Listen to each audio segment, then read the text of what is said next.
Now we have confirmation, and I said it from the start. Santorini, the seismic crisis, this escalation, it was magma. It was the volcano. Gosh, have I received a shitstorm about that. But now it is confirmed, guys.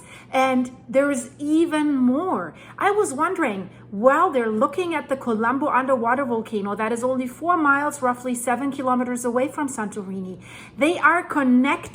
They found that now, and this is groundbreaking, guys, because this changes the situation. So let's look into this, because two of Greece's most dangerous volcanoes, they share an underground link.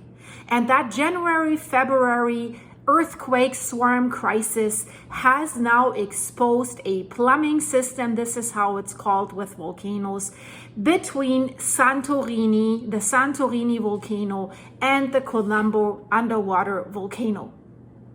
Maybe you remember this intense, crazy, weeks-long swarm of earthquakes that was migrating from Santorini Island towards Amorgos. Now when the researchers now started to have a deeper look, it has revealed a fiery underground link between two neighboring and historically very explosive volcanoes, Santorini and Kolumbo.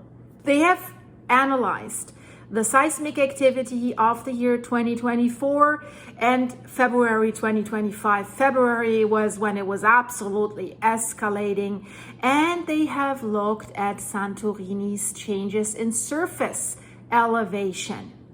And that result that they found suggests that the same magma chamber, the same source of magma that is feeding the Santorini volcano, may also feed the submerged Kolumbo underwater volcano. And this makes an interpretation of these earthquake swarms even harder, because this is a complex shared magma plumbing system, these underground connections between magma bodies and magma chambers. This can complicate the interpretation of earthquakes and signs of imminent eruption, because that is way more important. So after this study was released just a few days ago, the authors of this study say that this study highlights the need for real-time, high-resolution monitoring to improve volcano warnings. And Santorini, they call it Instagram Island with more than 3 million visitors each year. It is known for catastrophic volcanic eruptions. Around 1560, a catastrophic eruption has contributed to the end of the Minoan civilization and has caused widespread catastrophe and devastation, including large earthquakes, tsunamis, large tsunamis, and possibly also a volcanic winter. And Kolumbo is not much less dangerous.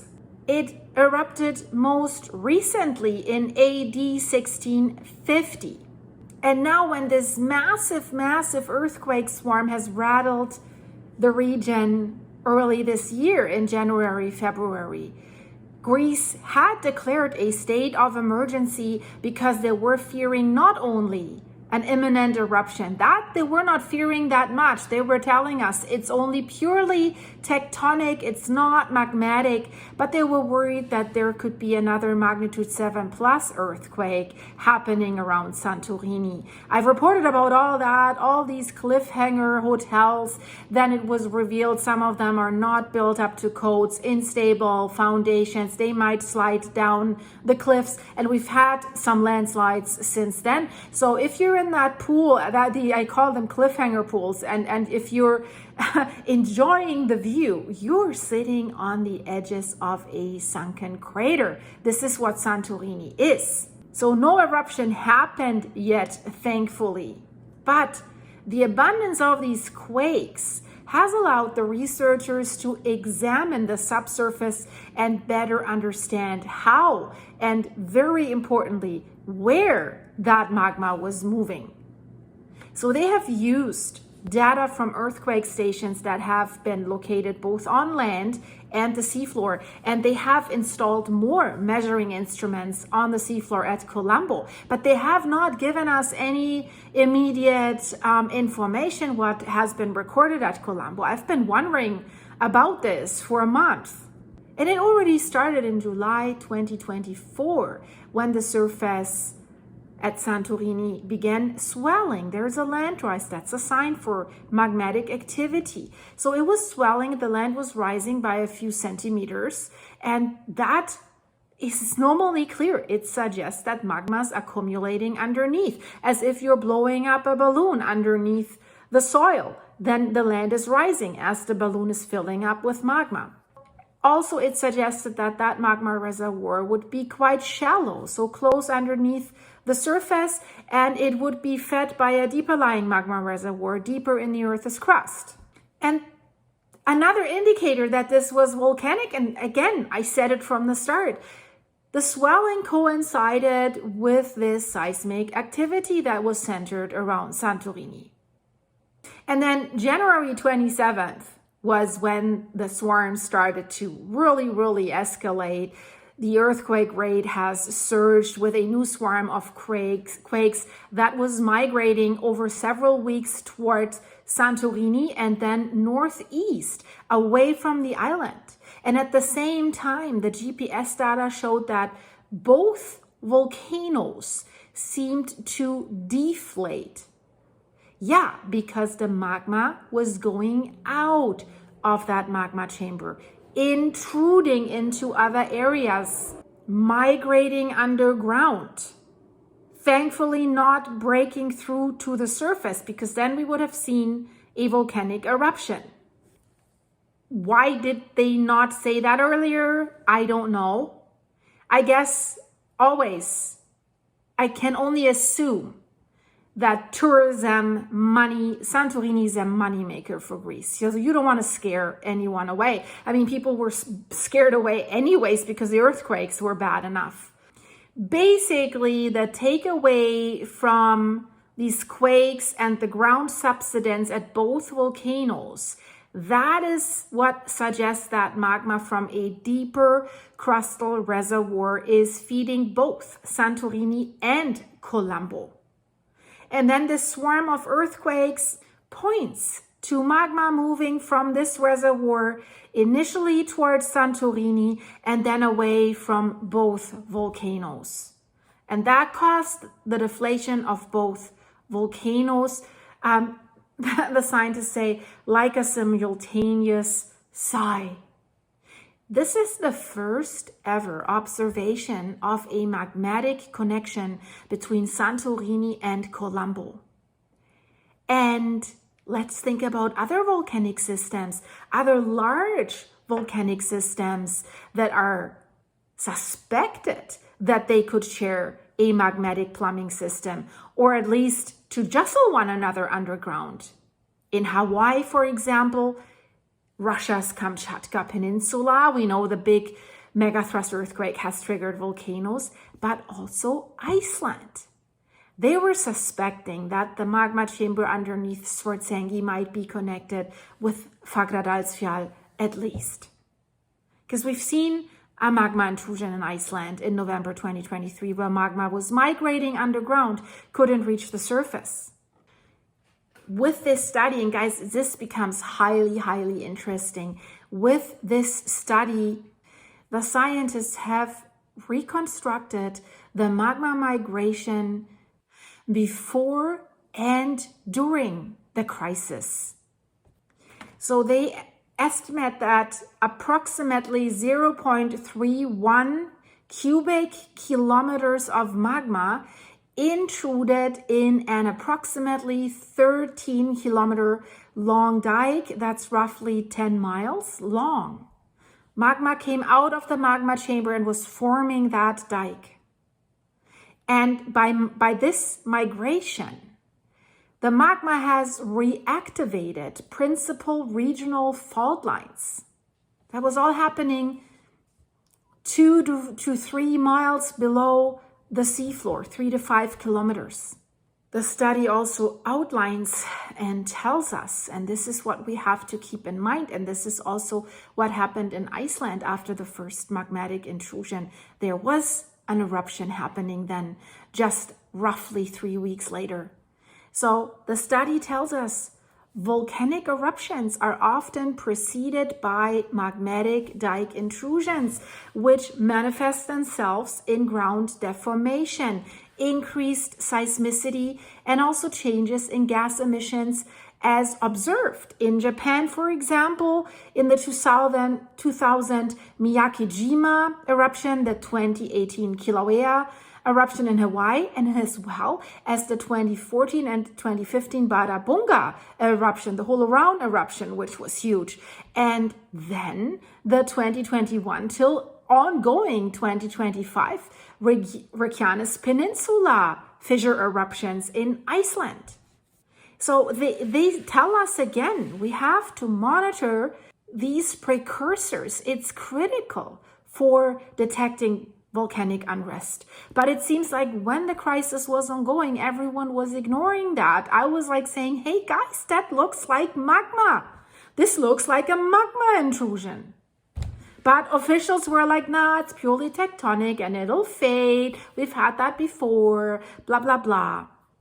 So the scientists are telling us, with this knowledge, we need to assess hazards and we need to provide early warnings of eruption-related hazards. That's what the scientists are now doing in Iceland, which is, by the way, shortly before the next eruption. The land has risen again, so it looks like something might happen pretty soon there again as well. I want you to look at that graphic here. You see Santorini, this is Santorini, and then you see Kolumbo, the Kolumbo volcanic area. And then, of course, you see a lot of fault lines that are in this area. That's why they initially said, oh, it's all the fault lines triggering themselves. And then you see what this outlines here basically is the distribution of the seismicity. This is the Santorini caldera. It was traveling in that direction towards Anudros here. And then it was manifesting with a lot of earthquakes there. And they were not that deep. And then they were traveling towards Amorgos. You can also see this down here from Santorini to Kolumbo and to Anudros. And the distance that they traveled, you can see here. So basically what we see here is the elevated seismic activity that is centered on the Santorini caldera since September 2024, and then unexpectedly became so intense to an intense earthquake swarm that began at 7 p.m. on January 27th, 2025, located 10 kilometers, roughly 7 miles northeast of Santorini and around 1.3 miles, 2 kilometers southeast of Kolumbo. This 2025 Santorini earthquake swarm continued with fluctuating intensity for more than 30 days. And till today, we see bigger earthquakes there in the 4 and 5 ranges. Not such a cluster swarm, but we still see the earthquakes. And it had a progressive energy release with a pattern of hypocenter migration, focusing between the islands of Santorini, Anudros, and Amorgos. And that's why Santorini and the neighboring islands had a declaration of state of emergency between February 6th and March 3rd, 2025. The high resolution earthquake catalog, and that's why you see so many dots here, includes more than 30,000 events between October 1st, 2024 and February 2025. This is also what you see on figure 2 here. You see the migration of these earthquakes shown through the hypocentral distance from Santorini Island, and they're colored by depth, and you see an apparent dike migration. The whole area is called the Christiana volcanic field. So Santorini is part of the Christiana Santorini Kolumbo volcanic field. And it's considered to be in a state of, how the scientists call it in this study, rejuvenation. Rejuvenation sounds not so bad. I would rather call it recharging, getting ready for something big again. And they call it rejuvenation and magma replenishment following that devastating Minoan eruption of 1600 BCE. That was one of the largest events of the Holocene, by the way. Both Santorini and Kolumbo have produced highly explosive, large-scale eruptions in the past. And because they're only 4 miles apart, they are definitely in range for a potential coupling. And we also had a similar crisis in 2011-2012, which was indicating the presence of magma bodies at various depths and also a fluid migration. And at the same time, Santorini and Kolumbo are also part of a tectonic zone, not only a volcanic zone. They are part of the highly active Santorini-Amorgos tectonic zone. So are they activating each other? Are the tectonic zones activating the volcanoes? Are the magma intrusions of the volcanoes activating the tectonic zones? That's a dangerous mix.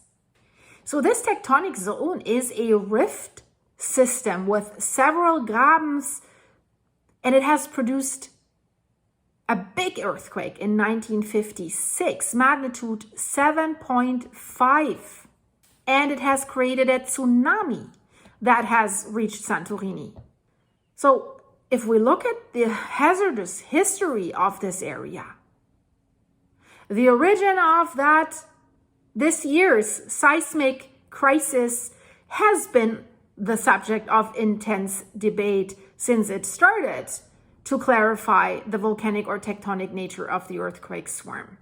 What I noticed is that other countries engaged in that debate. From the Greek officials, we only heard purely tectonic, nothing to worry here, just the earthquake risk, move on. Tourists come back, May, June, July, tourist season, right? So that's why this study doesn't really come as a super surprise to me. For the ones who watch my channel, you know, we talked about this. It is fascinating, very, very interesting that we now get an insight in their findings and a detailed reconstruction about what actually happened, because that is crucial to understand what's happening at Santorini. And after I'm done with this, please guys tell me in the comments, do you still want to vacation on Santorini? I would be interested in that. So between July 2024 and January 2025, the scientists detected a slow but steady rise of the ground inside the Santorini caldera.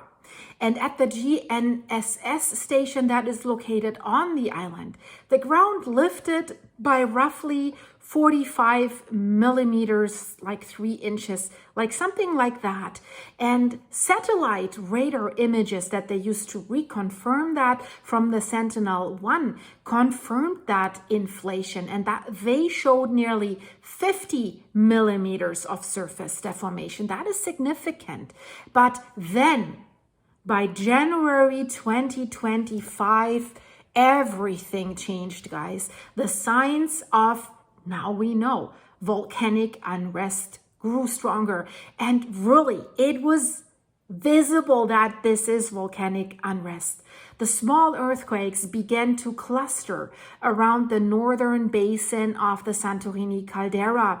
And at the same time, gas emissions of hydrogen and carbon dioxide surged from the Nea Kameni little island inside the caldera ring that has produced the last eruption. We have pictures of that.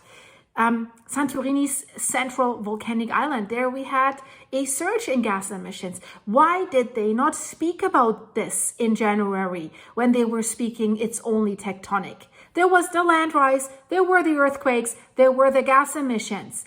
All 3 signs that magma is doing something. And then on January 27th in 2025 at exactly 7 p.m. UTC, everything escalated. The rate and the magnitude of the earthquakes suddenly exploded, and a seismic swarm erupted about 3 miles, 5 kilometers west of Santorini at depth between 12 and 18 kilometers, like 9 to 14 miles.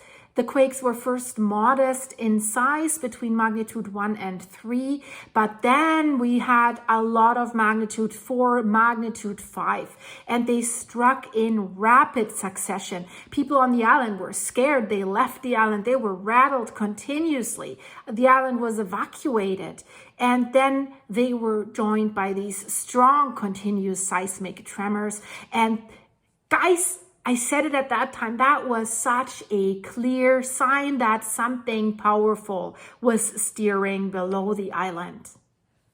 And this moment marked what scientists call phase 1. So over the first 5 days, that earthquake swarm remained closer to Santorini before it was gradually shifting northeast, basically away from the island. But during this phase, it has also unleashed dramatic changes at the surface. So the instruments recorded that the ground at Santorini was beginning to sink slightly in another direction towards the northeast. And at the same time, the monitoring stations at Kolumbo showed clear signs of subsidence as well. So in this graphic here, the red line, that's the magma dike. That's this dike intrusion that we see. That's this 9-mile, 13-kilometer long magma dike. And this is surrounded by these earthquakes. Every dot, you just see this black shade, but that's dots. Every dot is an earthquake.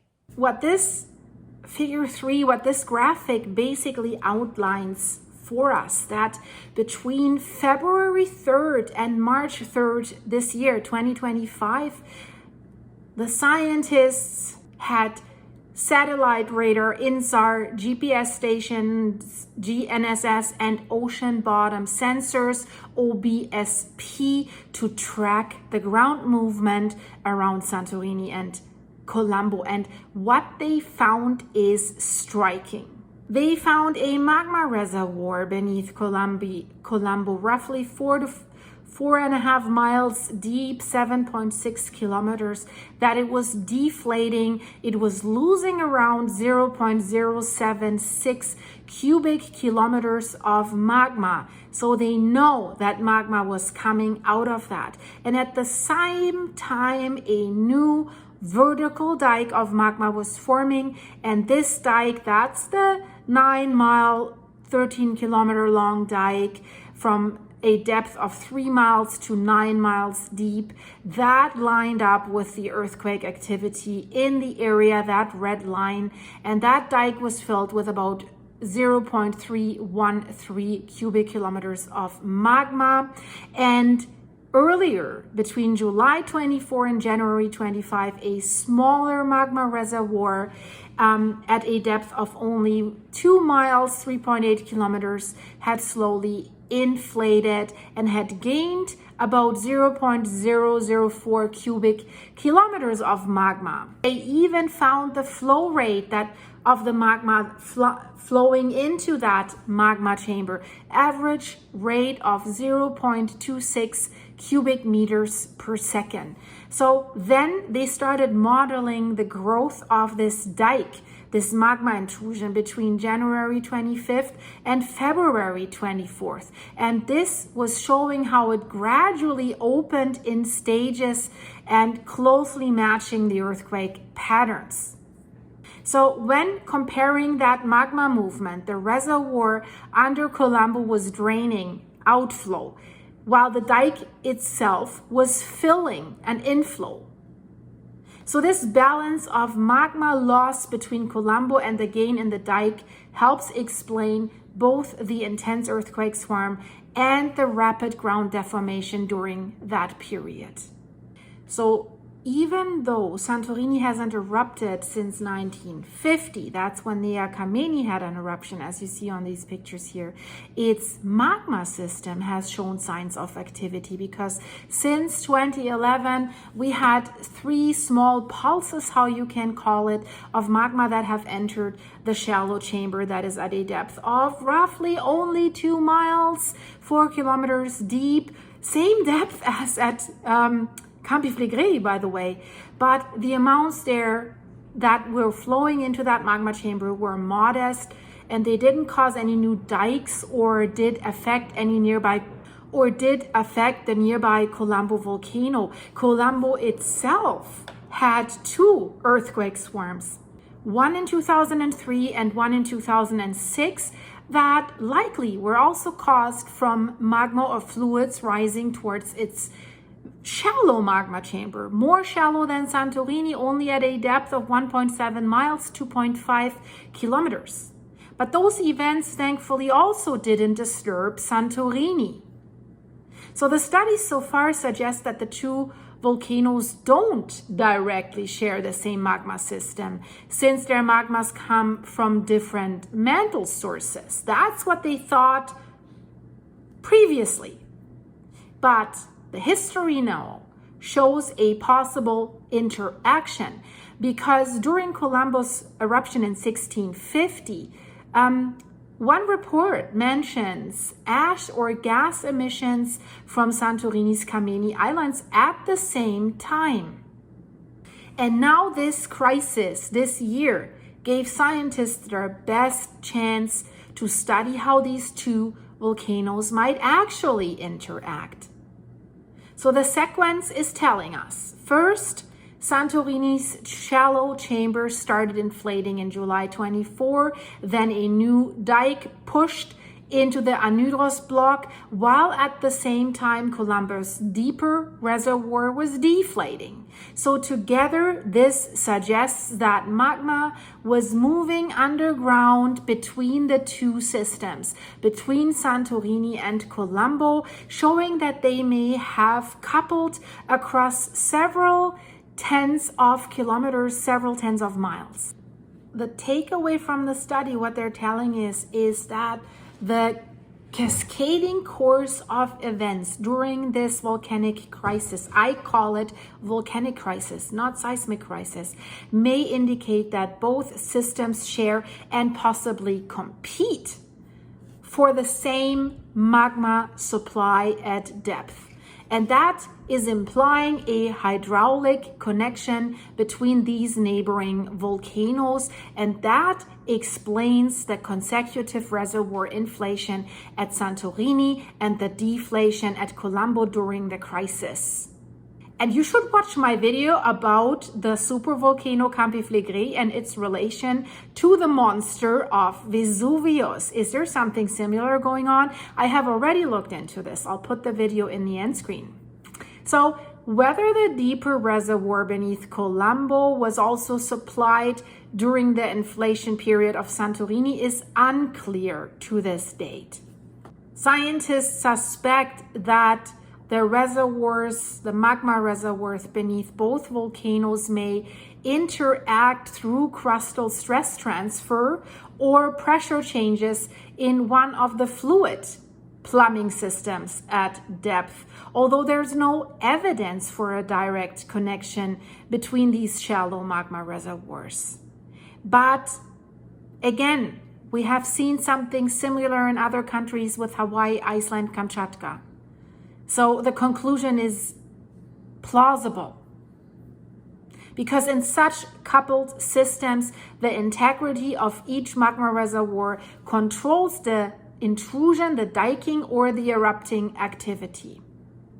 And the eruption is occurring at the volcano whose magma reservoir is closer to failure under given flow rates. And And they also found a dangerous mix of magma that makes these volcanoes so explosive. And that is something that we really need to understand, and it's important for the future, because when that new dike intrusion formed between Santorini and Kolumbo, and scientists were now tracing its path deep underground, the dike began at a depth of 18 kilometers, roughly 13 miles, in an area already known to contain partially molten rock / magma. But from there, it was rising upward through weak zones in the crust, and it was bending and moving northeast until it reached a shallow depth of roughly 3 miles, 5 kilometers. And at the same time, magma was draining from a reservoir beneath Kolumbo, roughly 5 miles deep, 7.5 kilometers, and earthquakes clustered around this depth. And this was clearly showing how magma was moving vertically and linking different storage zones. And as that magma dike was pushing upward, it of course created cracks in the crust and stress changes in the surrounding crust, especially beneath the anhydrous block where we saw a lot of earthquakes. So the anhydrous block is an already fractured area between large regional faults. And these existing faults and fractures have guided that magma intrusion. They have guided this dike's northeast direction and have also allowed fluids to escape to the seafloor. Those are visible as change of pockmarks and aligned volcanic centers. And when the scientists then compared the magma that was drained from Kolumbo to the magma filling dike, they found the ratio suggested a deep, primitive magma source rather than a gas-rich, shallow magma source like we see, for example, at Etna. And this matches what we know. Kolumbo and Santorini's deeper reservoirs mostly hold mafic to intermediate magma, which sometimes can mix with shallower, more evolved magma. And that is the dangerous mix, guys. That's what makes it dangerous. It was in fact a key factor in Kolumbo's explosive 1650 eruption.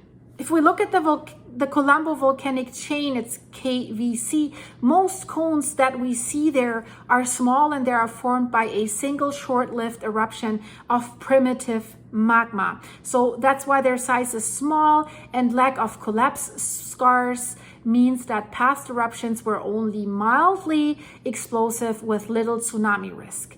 But the 2025 dike formed in much shallower water, about only 200 meters deep. That's roughly 600 feet. And that is important, guys, because shallow water makes explosive interactions between magma and seawater more likely, and that increases the future eruption hazards.